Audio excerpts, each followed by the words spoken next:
Joining us on the Mercedes-Benz Vans phone line is the wide receiver from the 2015 draft. Let me do the math right here. That's his eighth. This is eighth NFL season. Wow. For Tyler Lockett joining us here on the Rich Eisen Show from the NFC West leading Seattle Seahawks. How you doing, Tyler? Doing pretty good. How you been? You've been in the league for 8 years now? Yeah, doesn't seem like it. Wow. You're an OG. Yeah, something like that. You are. Certainly compared to some of your new teammates. No question about it. Yeah, I still feel like I look the youngest, but when it comes to the age, I'm definitely one of the oldest. So what is your role, do you feel, in the locker room on this team, Tyler? I mean, I think the biggest thing when it comes to my role is just making sure that everybody's on the same page, being able to keep everything balanced, not getting too high, not getting too low, but just being able to stay steadfast through everything. Okay, and what did you know about Geno Smith in this offense that the rest of the league has learned over the first 7+ weeks of the season? Well, I mean, I thought Geno was really good for what it was that we were trying to be able to accomplish. I think that when Geno came in, we've seen the tools that he has, we've seen what he could be able to do. And, I just think that the things that Geno and Shane have talked about, the things that they've been trying to build up, I think it's really helped us as an offense. And I think it's something that everybody's able to see. Geno's done a great job just building that chemistry with each and every one of us at receiver, kind of talking to us about how he sees things out there on the field, how him and Shane are trying to attack defenses each and every week. And so all that stuff is just playing into all of Geno's strengths, and I think it's really helping us out as a team, and, he's been leading us to victory. I'd like to pull on that string a little bit more. What do you mean he's talking to you and the rest of the receiving corps about his vision and what the vision is? You mentioned Shane Waldron's the offensive coordinator in his second year there in Seattle. What do you mean? Give me an example of those conversations, if you don't mind. Well, I mean, a lot of it is just breaking down defenses, understanding how we want to attack defenses, but not only that, but how we want to attack certain players, making sure we're on the same page when it comes to how to run certain routes against certain players, understanding how those players are going to be able to attack us, understanding the routes that we might like to run against the corners or the throws that Geno might want to be able to throw against the corners, and understanding that, no matter who's out there, we're still going to attack each and every person the same, based off of the plan that we build each and every week. So it's more of a week-to-week thing is what you're saying, not some sort of philosophical sit-down conversation is what you're saying. Yeah. With him. Yeah, everything is more so week-to-week. But, I mean, the biggest thing that, Geno has really helped us with just this year, with just our philosophy and everything we're trying to accomplish, is being able to get those third downs. The more and more we're able to get those third downs, the more and more plays we can be able to run. The first 2 or 3 games, I think we averaged about 47 plays, which was last in the NFL. And the last couple of games, man, we've been able to run a whole lot of plays. And so when we can stay on the field as an offense, we can run the ball, we can do play actions, we can throw the ball. There's a lot of different things that we can do, and I think we're showing a lot of variety in our offense, which is definitely what I think that Shane and Geno wanted to be able to do this year. Yeah, and I had Geno on before week 1, Tyler Lockett, and he said, don't call this a comeback story, is what he said. Don't call it a comeback story. He says, I've been just fine, and I've got an opportunity here, and I plan to take it. That's what he said. Is that what he said to you guys, too, prior to the season? No, he didn't have to say that to us because we knew what Geno could do. I mean, it was mostly a lot of people on the outside who didn't know what Geno could be able to do, but even when Geno played in those 3 games last year, everybody saw what he was able to do, and we were able to build that chemistry with Geno. Early on when Geno wasn't the starter, I mean, a lot of times we never get a chance to go with him or throw with him. And so just during that 3.5 game span, we learned how to build chemistry with him. We learned how to talk more football with him. We got to build a lot of that stuff that not too many players get to build with quarterbacks who are, backing up a superstar. And so when we had that opportunity to first learn how to play with Geno, it took us some time. But, after we were able to kind of talk with him and learn how to play with each other, then going into this game when they named him the starter, I mean, it became a lot more easier because there was we were very familiar with everything that was going on because we got to play with him a little bit last year. Tyler Lockett, 8th year in the NFL for the 4-3 NFC West leading Seattle Seahawks here on the Rich Eisen Show. I'm a Michigan Wolverine, Tyler, so I know and knew coming into the season what Kenneth Walker III can do running the football. I think he just scored his 19th touchdown against Michigan from that game last year while he was running for 180-plus yards for your team this past week. What have you seen out of the rookie that makes you think that he's got the lasting power that I believe he has, but I just want to give you the floor on it? Man, I just think the dude is an amazing star. Definitely a star in the making. I think the biggest thing is just opportunities. And now that he's gotten a chance to showcase his opportunities, I mean, he has to stop and start. He's patient. He has the burst. He has the speed. He has everything that you want when looking at a player. And when you understand, like, the things that you want, I mean, shoot, it's not hard to be able to get him the ball and put him in positions to be able to make plays. We gave him a jet sweep. He ran around the whole entire field doing whatever he wanted. We're starting to hand him the ball off in the backfield. He's making big-time plays, giving us chances to be able to win games or close games out.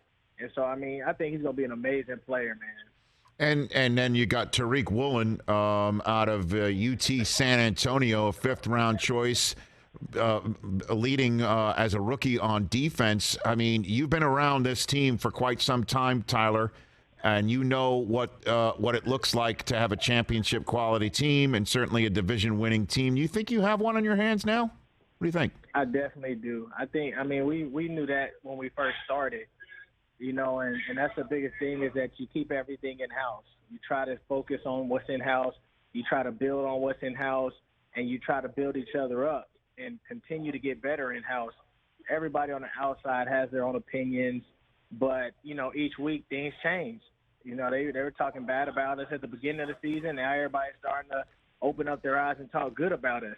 But, I mean, we already knew that we had a great team. When you look at Tariq and everything that he's done, I mean, he's a rookie coming in, and he's playing as if he's a vet. He's making big-time plays, allowing us to be able to keep their offenses off the field and allow us to be able to stay on the field. He's been D'ing up a lot of guys, like same with Kobe Bryant. Like, we have a lot of rookies that want to play this game. You know what I mean? That's, like, it's hard when you come into the league as a rookie because so many people get distracted by the lifestyle and the money and everything that comes with it. But, man, we got rookies that are grinding day in and day out. We got rookies that know time management. We got rookies that are putting in the work, that want to get better, that want to learn the game. And I mean, like, you could just tell that they're pretty balanced in what they're trying to do on and off the field. Man, are you the longest tenure Seahawk? I'm doing it in my head right here. Now Russ is in Denver and Bobby Wagner's down here in Los Angeles. Has there been anybody else on the team that's been there as long as you, Tyler? Nope, I'm the longest tenured person. Pete, I guess otherwise. So I guess you might be carrying the mantle for Pete Carroll. I mean, how much has he set this stage here? You said you knew it all along during the summer. I'll be honest with you. Nobody else is talking about it. Nobody. You're right. And I'm one of them, too. I needed to see it to believe it. And now I'm believing it. I'm seeing it. How much has Pete been banging the drum that you guys have been playing it out? Well, I mean, I didn't really think Pete had to say much to us as a team because, when we came here in OTAs, like, we seen what we had. We saw that we were the most explosive team, and we saw that how fast players were. You beat players in routes, and players are able to recover. You know what I mean? Like, it's stuff like that is just something that you're born with.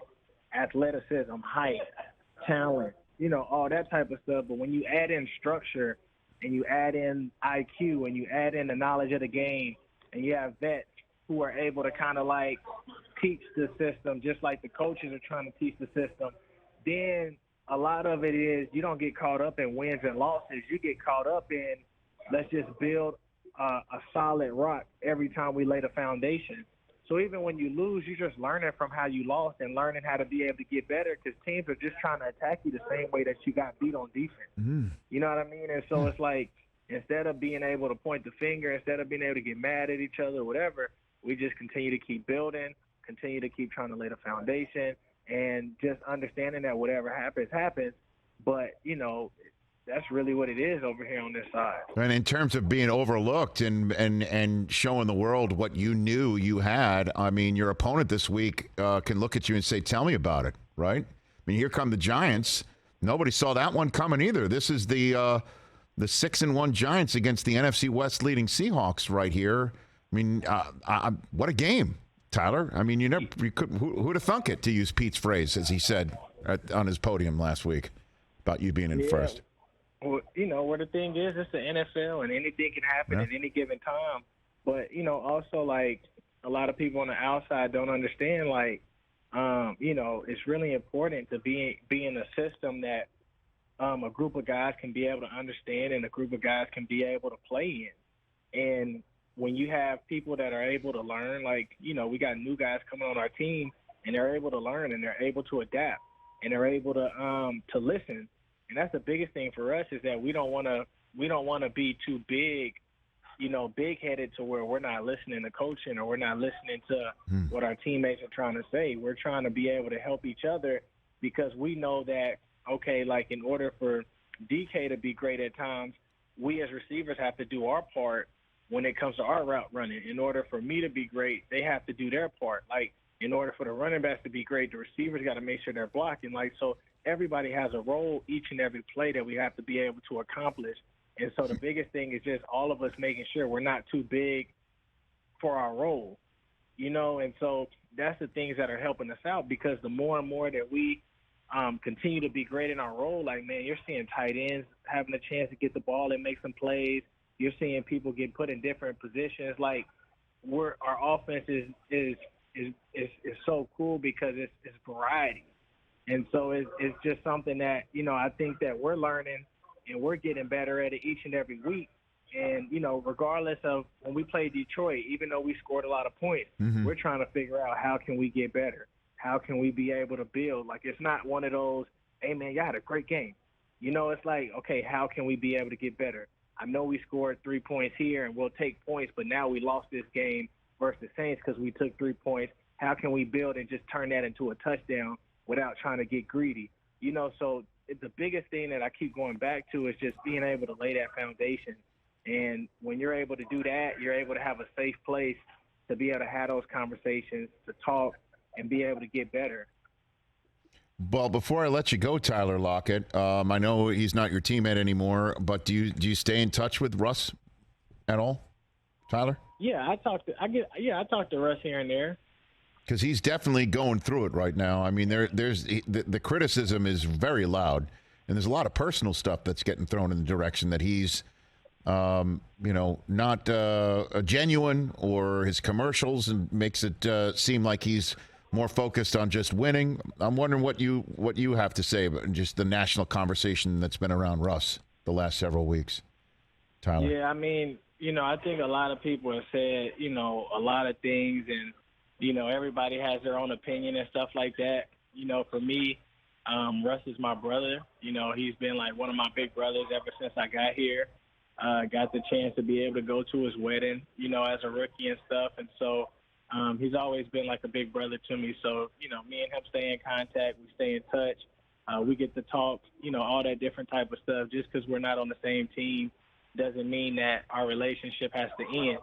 You know what I mean? Like, that's the biggest thing just with being in the league is you come and go. You never know how long your time is, but, it's the friendships and the people. It's those relationships that last forever and last a lifetime. And so, that's my brother. And so, that's always going to be able to be my brother. So, I wish nothing but the best for him. And just, for me, I keep talking to him and all that.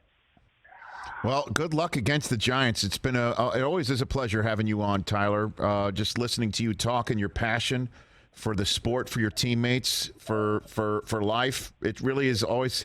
I always hang up the phone saying, "Man, I need to talk more with him," and I always appreciate you calling the program, Tyler. Thank you for calling.